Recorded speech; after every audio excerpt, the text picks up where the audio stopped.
I'm David Costa, and welcome to this week's edition of Read the News. Our first story today is Rise in Propane Tank Thefts in Terrace Bay.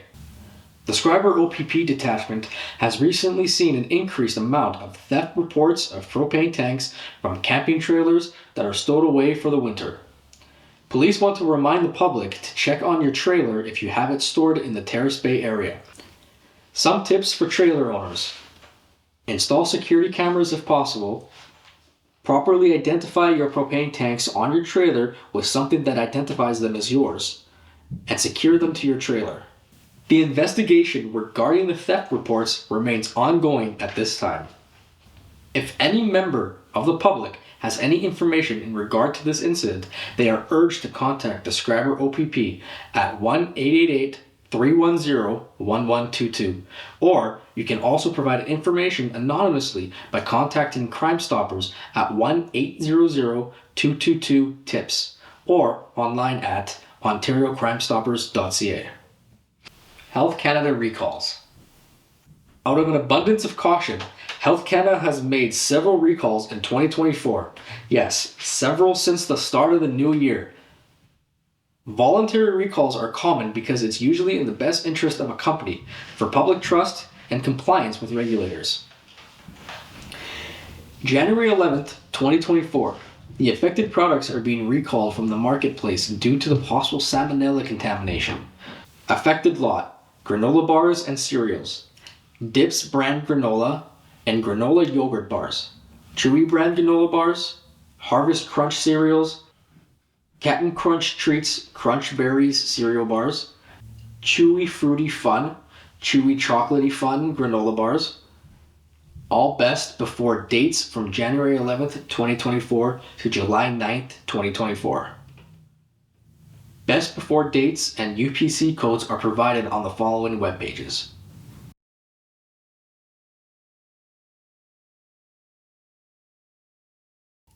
January 18th, 2024, drug manufacturer Teva Canada Limited is recalling one lot of children's pain and fever relief medicine because it contains too much acetaminophen and poses a risk of overdose. Affected lot: MC0079 of Pediatrics acetaminophen oral solution. It says bottles of the specific lot of the medicine and an expiry date of August 2025 contain approximately 185 milligrams of acetaminophen per 5 milliliters, compared to the approved and labeled 160 milligrams per 5 milliliters. Recalls are issued to protect the public when consumers, regulators, or manufacturers discover safety issues or defects or possible problems that pose a risk to consumers. Information contained in the article is for educational and informational purposes only and is not intended as health or medical advice. Always consult a physician or other qualified health provider regarding any questions you may have about a medical condition or health objective. And in sports, Falcons split weekend. On Saturday, January 13th, the Scriber Phalanx Falcons beat the Thunder Bay Bandits 5-3 at the Scriber Arena. Nolan Height scored 2 goals. Girolamo Figlimeni had 1 goal, while Nick Figlimeni added 2 assists for Scriber. Kalen Scott made 32 saves for the victory. On Sunday, January 14th, the Falcons lost to the Thunder Bay Northern Hawks 7-3 at the Nest. Owen Keane scored 2 goals, while Nick Figlimeni added 1 goal, 1 assist for the Falcons. Content submissions to the paper are now free. Content is considered anything of interest to the community, which has happened, is ongoing, or something about to happen in your community. It can be a picture with a few words, just an image, a small article or summary, a letter to the editor, or something of interest to your community. Events and community organizations can take advantage of our community calendar listings for free. More extensive event listings, promotions, fall under advertising, but the basics are free. Send submissions to tbsnews@yahoo.com. Submission does not guarantee printing. Manitoulin Transport elevates support for families closer to home campaign with generous donation. January 5th, 2024, North of Superior Healthcare Group is pleased to announce Manitoulin Transport's generous donation to the Families Closer to Home campaign. This contribution plays a pivotal role in advancing the fundraising support of the Marathon Long-Term Care Project, a crucial initiative in providing high-quality healthcare to those in need. The Families Closer to Home campaign is a heartfelt effort aimed at raising funds to support the Marathon Long-Term Care Project, a vital endeavor that aligns with NOSH's commitment to providing high-quality healthcare services. The campaign seeks to create a positive impact by enhancing long-term care facilities, ultimately ensuring that families can access the care they need close to home. Manitoulin Transport, a leading transportation and logistics solutions provider, has a long-standing reputation for community support. Their generous donation exemplifies their dedication to making a tangible difference in the communities they serve. NOSH extends its sincere gratitude to Manitoulin Transport for their commitment to the well-being of residents in the North of Superior region. To further support the Families Closer to Home campaign, individuals and organizations are encouraged to visit NOSH's dedicated campaign page at nosh.ca/marathonltc or contact Mitchell Hatton at 807-229-1740, extension 224, for more information or to donate. NOSH is grateful for their continued support from Manitoulin Transport and other community partners who recognize the importance of investing in local healthcare initiatives. Together, we can continue to build healthy communities. For more information on Manitoulin Transport, please visit manitoulintransport.com. Superior Greenstone District School Board announces success of strategic plan survey. Superior Greenstone District School Board is thrilled to announce the overwhelming participation of our community in their multi-year strategic plan survey. The remarkable response underscores the commitment of their stakeholders to shaping the future of education within our district. Director of Education Nicole Morden Cormier stated that the survey, designed to gather insights from staff, students, and families, witnessed an inspiring level of engagement. We extend our heartfelt gratitude to everyone who took the time to share their perspectives and contribute to this vital initiative. The director further highlighted that the survey results will be meticulously reviewed by our esteemed third-party consultants, Future Design School. Their expertise will play a pivotal role in analyzing the data and extracting valuable insights that will inform the strategic planning process. As we move forward, the process of community-wide engagement continues to unfold. This collaborative effort, in partnership with Future Design School, aims to comprehensively understand the needs, aspirations, and concerns of our diverse community. The ongoing surveying of staff, students, and families is a testament to our commitment to inclusivity and collaboration. These perspectives contribute to a deeper understanding that will shape the trajectory of our school communities for years to come. Once the community engagements conclude, the data will be analyzed and the developed strategic plan will be presented to the Board of Trustees for approval. The school board is committed to transparency and open communication, and as such, the finalized plan will be communicated to all community stakeholders. Inspiring tomorrow together, your voice, our future, is not just a tagline but a guiding principle behind every step of this strategic planning journey. The Superior Greenstone District School Board values the input of every stakeholder as they work together to create a roadmap for the future of education in our district. The Director of Education advised that the school board anticipates the strategic plan, enriched by the collective wisdom of our community, will not only set ambitious goals, but also ensure a dynamic, equitable, and inclusive learning environment for years to come. Time to start thinking of those gardens. Over the coming months, it's the prime time for planning, ordering, and maybe even planting. The preparation leads up to our last frost day on or around June 1st, when we can plant outside once more. Many have already received our seed catalogs in the mail and have been diligently perusing the pages for the coming season's plantings. Last season saw a surge in orders and shortages and early sellouts of certain seed varieties. This year should be similar, so it may be prudent to purchase your seeds, especially the more challenging to get seeds early so not to be scrambling in the spring. Starting last year and continuing again this year, I will have select seed varieties for sale locally at the Nipigon River Bait and Tackle Shop for mybackyard.ca and the Nipigon Gazette office. A list of seeds available is at mybackyard.ca/northerngardening. Since many of you are now comfortable with online shopping, there are many options to purchase your seeds online. The websites also offer an abundance of information ideas and seed-specific information for you to research. Ordering seeds now for delivery next month will position you for a great head start to the growing season and ensure you have the seeds you want. Local seed producers are usually the best choice. However, with only one local supplier, Superior Seed, this isn't always possible. The next best thing is a seed producer nearest to your climate zone, and even more importantly, ones that you or friends trust and use. I have used many seed producers, primarily Vesey's seeds, out of the East Coast, mostly because that's who I grew up using. Vesey's are a large seed producer with a very long history. Valentine's Day 2024, meaningful ways to show you care.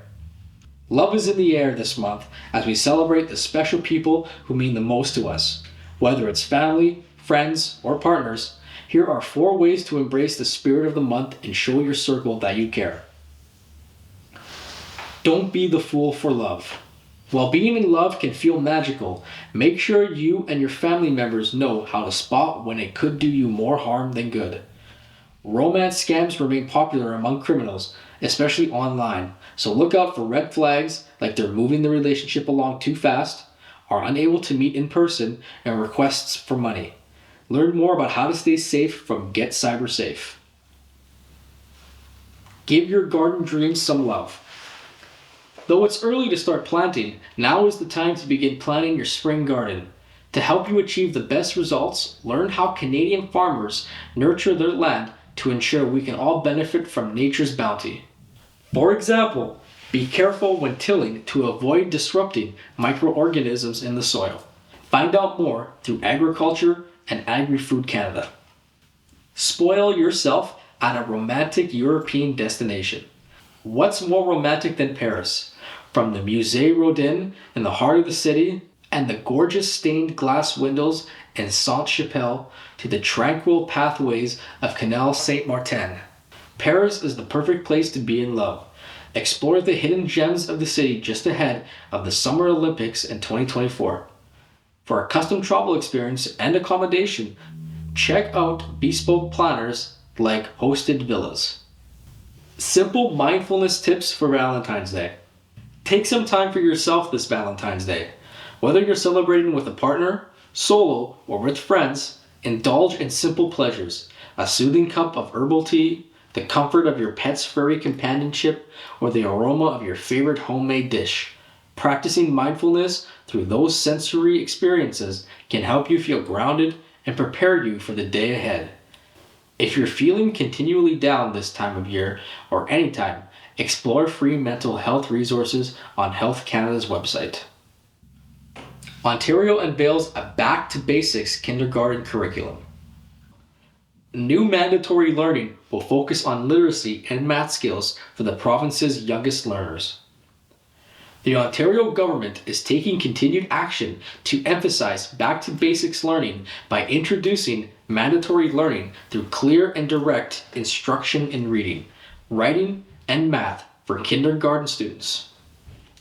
Combined with hands-on and play-based learnings, this new kindergarten curriculum will ensure students entering grade 1 across the province have the foundational skills in literacy and math and intellectual growth that will help set them up for long-term success. All students will soon benefit from evidence-based, clear, and direct instruction in literacy for the first time to build their vocabulary and instill a passion for reading and writing. New and mandatory learning will include the understanding of sound-letter relationships, developing phonics knowledge, and using specific vocabulary. For example, as children are constructing a house with building blocks and other materials, the educator would intentionally use new words to build students' vocabulary. It's critical that our youngest students develop core foundational skills early on in their lives, said Stephen Lech, Minister of Education. That is why we are introducing a new kindergarten curriculum that will help to lay the foundation for strong reading, writing, and math skills from day one. Our government will continue to relentlessly advance back to basics education that restores the focus on academic achievement, common sense, and excellence in literacy and STEM disciplines. New learning expectations are also being added to the kindergarten curriculum. In math, clear and direct instruction in foundational numeracy skills will be provided to all students in addition to daily opportunities to explore math concepts through regular classroom activities. All students will start to learn about fractions, coding, and patterns early in their education. These new lessons will build foundational math concepts and skills that are the gateway to the disciplines of science, technology, engineering, as well as construction, skilled trades, and architecture. The changes and supports which will be in place starting in September 2025 are the next step in Ontario's plan to modernize the curriculum and ensure every student has the skills to succeed in the classroom and prepare them for whatever path they choose. In September 2023, the Education Quality and Accountability Office released its annual student assessment results that demonstrate encouraging progress in student outcomes. In April 2023, Ontario launches Plan to Boost Math, Writing, and Reading Skills, which invested more than $180 million in targeted supports in the classroom and at home to help students build the math and reading skills and knowledge they need to succeed in the workforce. Early reading intervention is part of the province's response to the Ontario Human Rights Commission's Right to Read report. As such, the province is focused on modernizing the way reading is taught and assessed in schools to help improve student literacy. Currently, kindergarten students learn from a program that was developed 8 years ago. To evaluate the learning and ensure the curriculum prepares all students for success, Ontario is advancing consistency and enhanced academic rigor for students. The driving force for this reform and focus on boosting literacy is recommended by the 2022 Ontario Human Rights Commission Right to Read Inquiry Report, which identified that Ontario's kindergarten program was failing to teach many students to read and promote reading competence. The province introduced early reading screening in September 2023, which includes standardized screening tools and supports for training for educators. In addition, up to 700 teachers with specialized expertise in early reading will continue to provide targeted instruction to young students who would benefit from more support. Eligible students in kindergarten through grade 3 will receive additional instruction one-on-one or in small groups if they need help to become stronger readers. To further support students in the development of early reading skills, the province is investing $65 million over the coming years to support reading intervention. An additional investment of $12.5 million will be directed towards procuring licenses for a ministry-approved, evidence-based early reading screening tool for use in Year 2 of kindergarten to grade 2. The Ontario Human Rights Commission supports the Ontario government's Back to Basics kindergarten curriculum. The literacy scheme aligns with key recommendations in the OHRC's Right to Read Inquiry Report of February 2022, which called for critical changes to Ontario's approach to early reading for students. The recommendations include adopting a new kindergarten program that utilizes direct and early systematic instructions in foundational skills such as reading. The government's Back to Basics approach is evidence-based and aligns with the OHRC's recommendations. It commits to ensuring that every child is equipped for their educational journey and to reach their full potential. Patricia DeGuire, Chief Commissioner, Ontario Human Rights Commission. At CDI, our evidence-based mental health services for children and youth have proven to build healthier families and safer communities. We are delighted to see our partners in the education sector adopt evidence-based approaches to supporting children's learning and development. Andrew Reedon, CEO, Child Development Institute. At the Canadian Children's Literacy Foundation, we work collaboratively to drive systematic changes that address Canada's literacy crisis.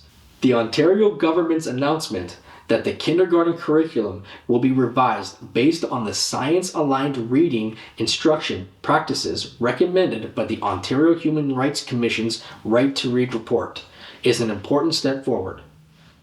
A strong foundation in language and literacy skills starting in early childhood is critical to ensuring children thrive educationally, socially, and emotionally in school and beyond. Ariel Siller, Chief Executive Officer, Canadian Children's Literacy Foundation. Ontario making it easier and more affordable for Indigenous communities to access vital government services. The Ontario government is providing financial relief for Indigenous peoples and communities by permanently waiving fees for death records and delayed registration of death for children who attended Indian residential schools. The province is also permanently eliminating fees for reclaiming a traditional Indigenous name.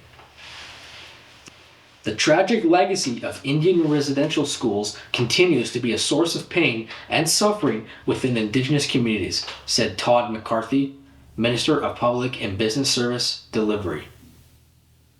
Our government is committed to advancing reconciliation and making it easier and more affordable for Indigenous people to access records and services.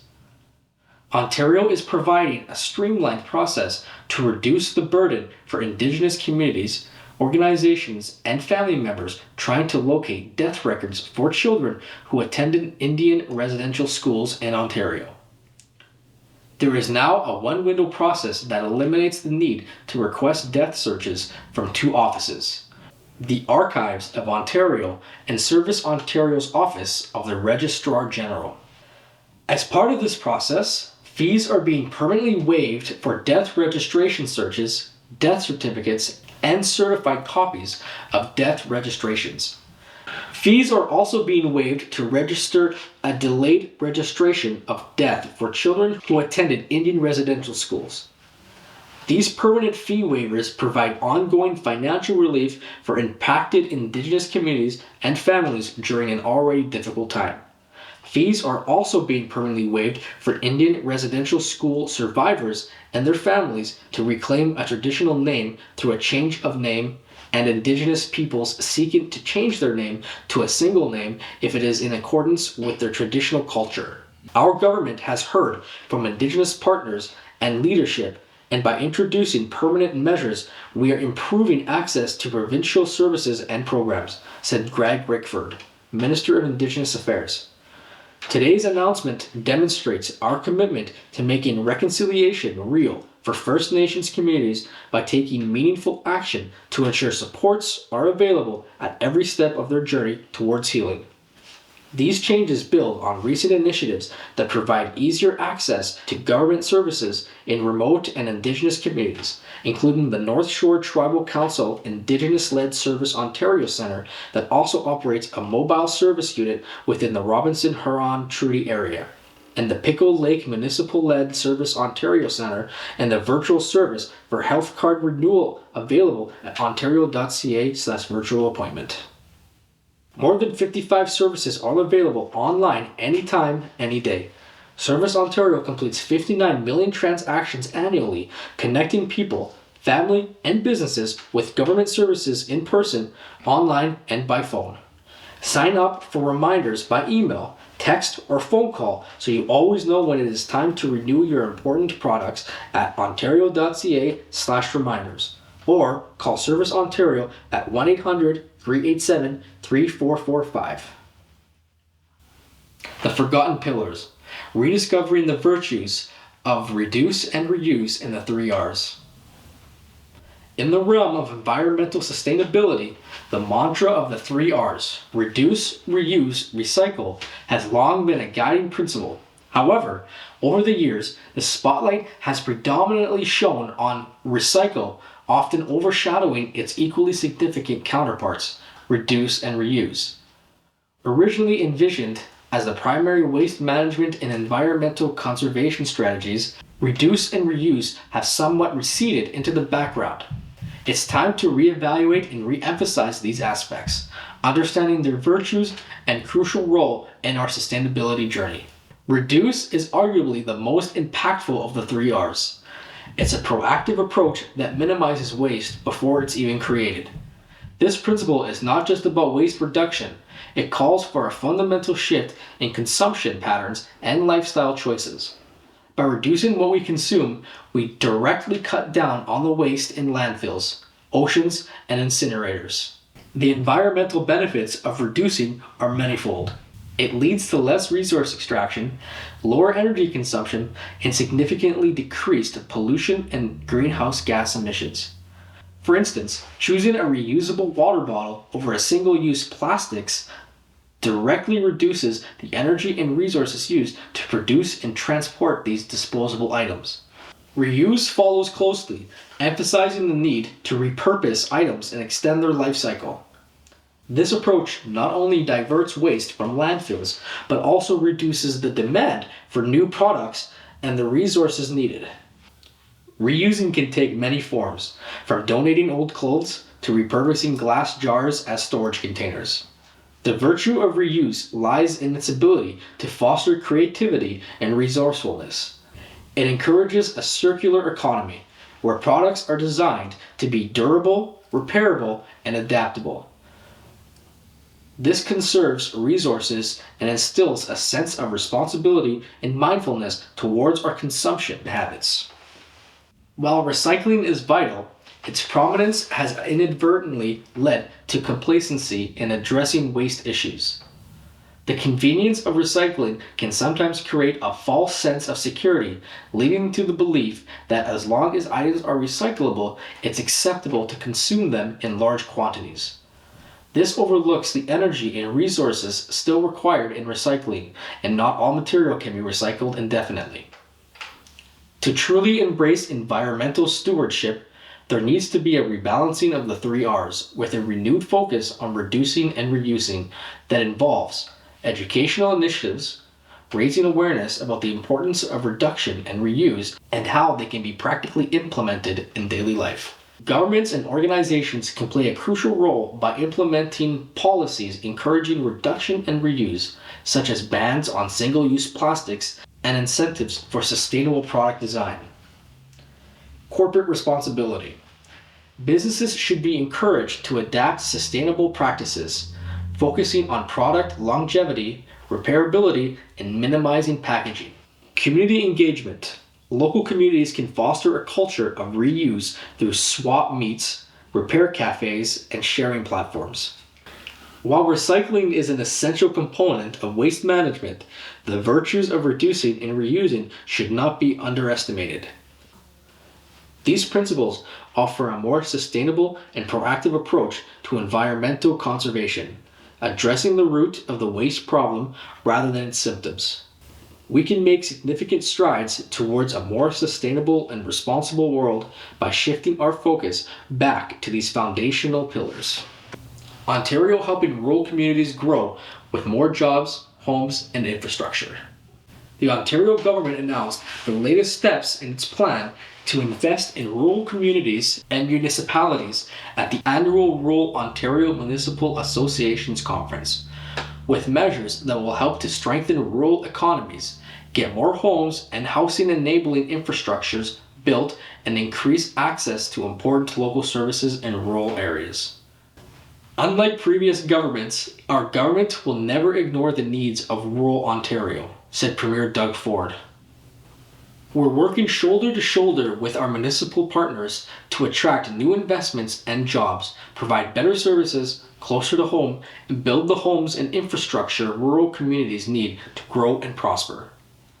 Premier Ford announced new details regarding the expansion of Ontario's $1.2 billion Building Faster Fund to small, rural, and northern municipalities that have not been assigned housing targets by the province. 10%, or $120 million of the BFF, will be reserved for these municipalities to help them build housing enabling infrastructure, with the province intending to distribute these funds through an application-based process that will prioritize projects that can get shovels in the ground faster. The province will continue to consult closely with rural municipalities to ensure this process effectively reflects their unique needs. In the coming months, the province will also begin to roll out BFF funding for municipalities that have met or exceeded their assigned housing targets. Premier Ford announced that the province intends to direct any unspent BFF funds left over from municipalities that have not met their housing targets into additional housing enabling infrastructure investments that can be applied for by all municipalities, including those that have already received funding through the BFF. This will ensure all municipalities continue to receive the support they need to get homes built, while also continuing to reward and incentivize municipalities that meet or exceed their housing targets. Our government is committed to do what it takes to build more homes as quickly as possible across the province, said Paul Calandra, Minister of Municipal Affairs and Housing. Our goal is simple: to build more homes than we ever have before.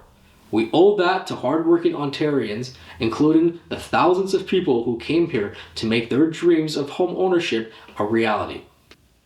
We will continue to work closely with our small, rural, and northern municipal partners to make sure that no part of Ontario is left behind.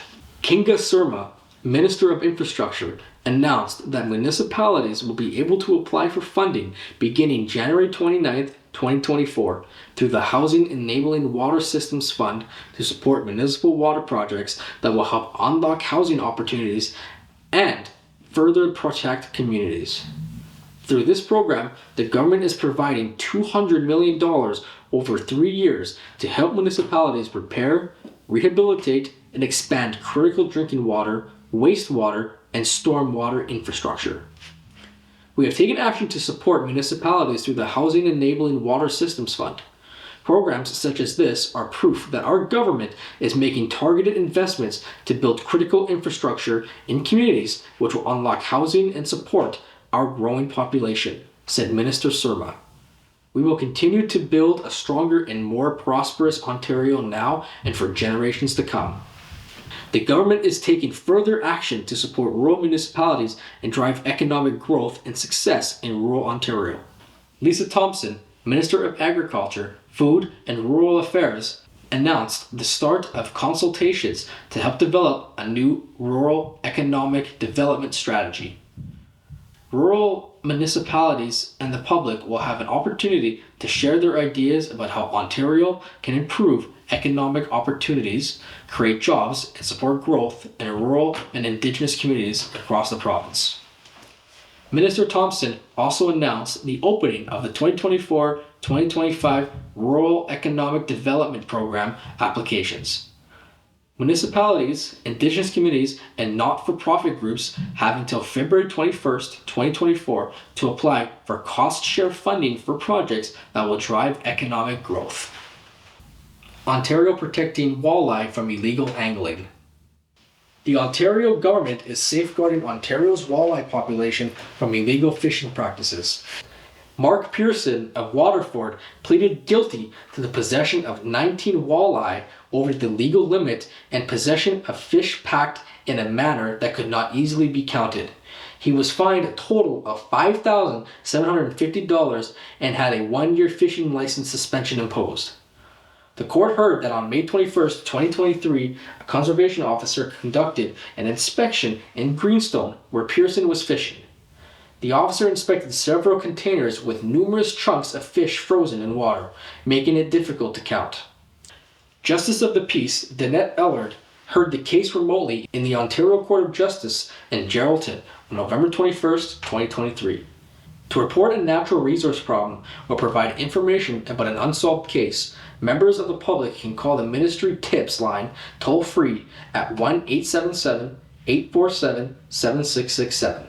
You can also call Crime Stoppers anonymously at 1-800-222-TIPS. For more information about unsolved cases, please visit ontario.ca/MNRF-TIPS. Ontario connecting children and youth in northwestern Ontario to care close to home. The Ontario government is investing nearly $2 million to increase access to pediatric services for children and youth in Thunder Bay and northwestern Ontario, so they have the care they need when they need it. This is part of the province's investment of an additional $330 million each year in pediatric health services at hospitals and community-based healthcare facilities across Ontario. Our government is making record investments in the health and well-being of our children, said Sylvia Jones, Deputy Premier and Minister of Health.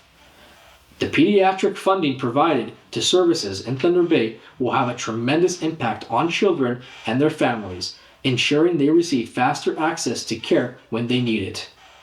The nearly $2 million in additional funding will support programs and services at Thunder Bay Regional Health Sciences Centre. $1 million, George Jeffrey Children's Centre, $856,000, and Children's Centre Thunder Bay, $103,700. The funding will be used to establish a specialized newborn transport team of healthcare professionals at Thunder Bay Regional Health Sciences Centre, serving remote communities to ensure medically safe transfers to critical services. Increase access to children's rehabilitation services, including speech-language pathology, physiotherapy, and occupational therapy at George Jeffrey Children's Centre and Children's Centre Thunder Bay. Provide Children's Centre Thunder Bay the ability to support pediatric mental health and addictions by processing referrals more efficiently to better match children and youth to services, targeted prevention and outreach, and occupational therapy consultation. Our government is continuing to ensure children and youth in every corner of the province have quick and convenient access to high quality and convenient care closer to home, said Robin Martin, Parliamentary Assistant to the Minister of Health. This investment in Thunder Bay will make it easier and faster for young people and their families to connect to the care they need for years to come. This consistent and stable annual funding increase will ensure hospitals and children's rehabilitation provides in Thunder Bay have the people, resources, and technology to improve access to pediatric care and prevent backlogs.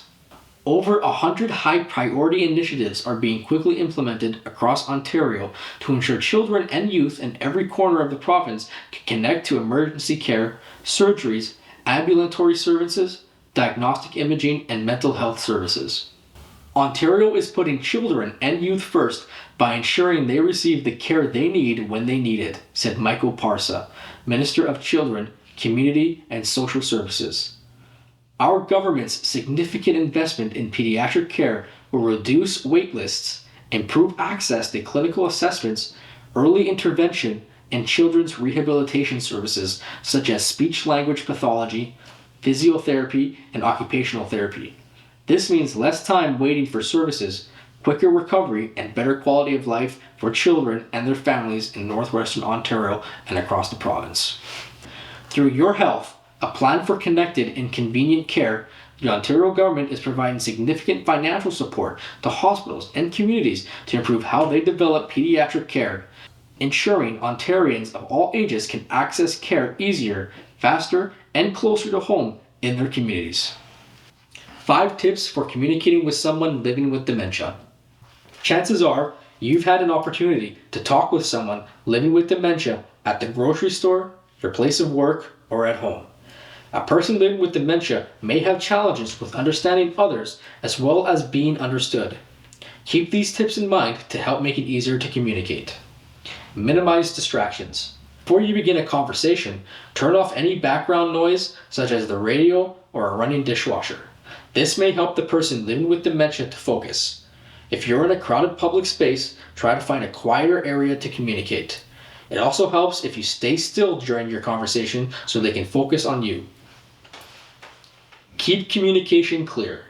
Speak slowly in a friendly tone and use short, simple sentences that focus on one idea at a time. When asking questions, try to use yes or no options or questions that offer one choice. Would you like to go on a walk now?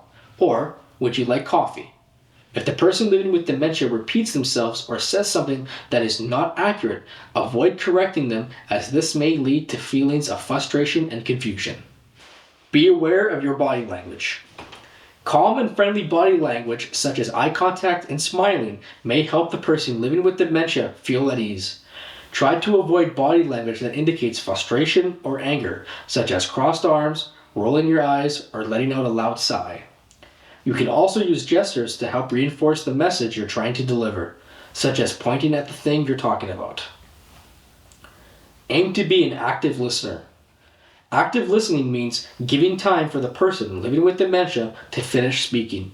You might also want to nod your head, make eye contact, or repeat back some of what you heard so the person knows you are listening. Communication is more than words.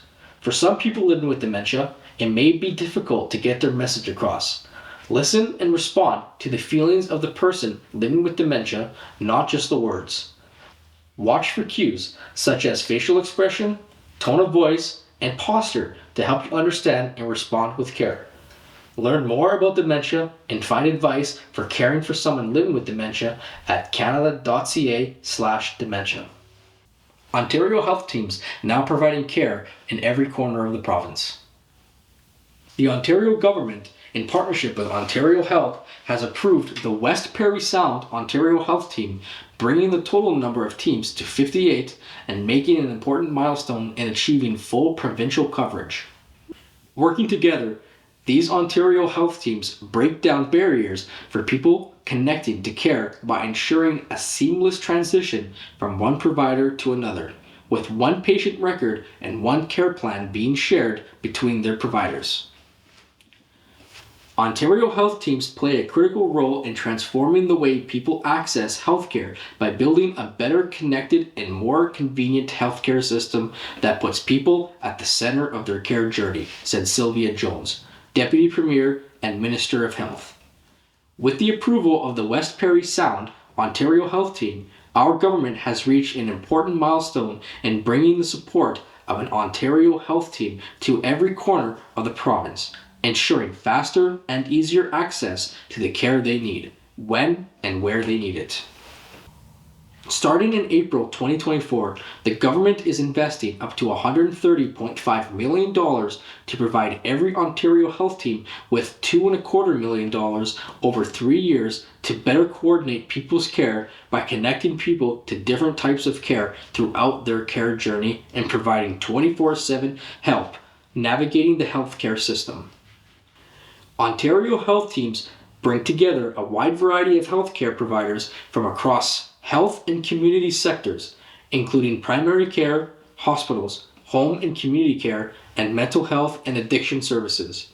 By working as one collaborative team, providers can better coordinate care and share resources while giving patients the choice in who they see for their care. Since the introduction of Ontario Health Teams, health and community providers have come together to transform how people access care in their communities. Ontario Health Teams continue to design and implement new and innovative integrated models that are responsive to the unique needs to the communities they serve. For example, the Algoma Ontario Health Team's Community Wellness Bus service connects vulnerable patients to primary care and harm reduction, improving health outcomes and reducing gaps in mental health and addiction care. Through the Neighborhood Care Team, the North Toronto Ontario Health Team offers low-income seniors a range of services, including regular blood pressure checks, foot care, access to social workers, wellness checks, and connecting them to primary care. Thunder Bay Regional Health Sciences Centre, as a member of the Nojawing Sukataging Ontario Health Team, has been successful in reducing the number of patients visiting emergency department in the 30 days after their surgery by 32%, by allowing patients to recover at home while being monitored through a hospital-to-home virtual care team. The Guelph Wellington Ontario Health Team is implementing an integrated patient care team model that integrates home care services, including those delivered by home and community care support services coordinators and in-home service providers, into existing primary care teams. This integration of home care providers as dedicated members of the patient's care team will support better communication, improved care planning and delivery, and better patient caregiving and provider experiences. Barrie and Area Ontario Health Team partners, including Mamawe Wukadakdalwin, Indigenous Interprofessional Primary Care Team, and the Gilbert Center, Barrie and Community Family Health Team, Barrie Community Health Center, Royal Victoria Regional Health Center, County of Simcoe and Home and Community Care Support Services successfully launched the Good Foot Forward program, which offers foot care to people who are without access to foot care services and meet the eligible criteria. The program helps fill the gap in foot care services for equity-deserving populations, including those without extended health benefits or the ability to pay for services. As part of your health, a plan for Connect and Convenient Care, Ontario health teams are delivering better connected and more convenient care to communities across the province. With the approval of the West Parry Sound Ontario Health Team, Ontario has a total of 58 Ontario health teams and has achieved the goal of full provincial coverage, ensuring that every person in Ontario can access the supports and high-quality care they need, where and when they need it. Thank you for watching this week's edition of the TerraSpace Grabber News. Please support your local community newspaper.